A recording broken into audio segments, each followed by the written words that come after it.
এই কর্মসূচিটা তো আমরা চেয়েছিলাম 6 আগস্টে বা 5 আগস্টেই, কারণ আমাদের বিপ্লব পরবর্তী যে আমাদের বিপ্লবের যে স্বীকৃতি যেটাকে বলে, এটা এতদিন পর্যন্ত এই 5 মাস দেয়া হয় না। এই জন্য এই বিপ্লবকে বিতর্কিত করার জন্য বিভিন্ন মহল এটার একটা ফায়দা নিচ্ছে।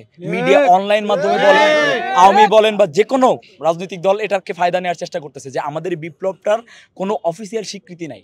তা আমরা এটাই চেয়েছিলাম ঠিক, এবং এটা এখন হচ্ছে, এটা আমরা আরো আগে আশা করছিলাম, কিন্তু এখন হচ্ছে এটা আজকে আমাদের জন্য এটা বিজয় মিছিলের মতো।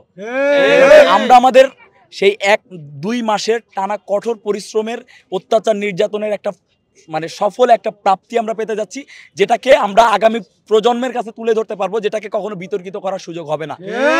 এটাতে কখনোই, যেমন 71-এর জায়গাটায় আমাদের যারা নায়ক ছিল তাদেরকে কিন্তু এখন পিছনে ফেলে দেওয়া হয়েছে, তাদের এককেন্দ্রিক একটা সংবিধান রেখে।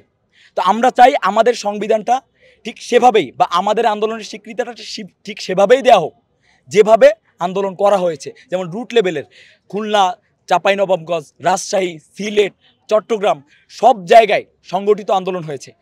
সব জায়গায় যেন স্বতন্ত্র ইতিহাসটা লেখা হয়।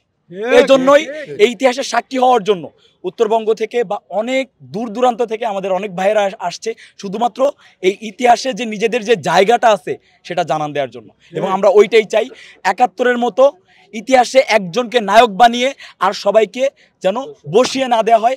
ইতিহাস এক্সাক্ট যেটা, সেই ইতিহাস যেন প্রচার করা হয়।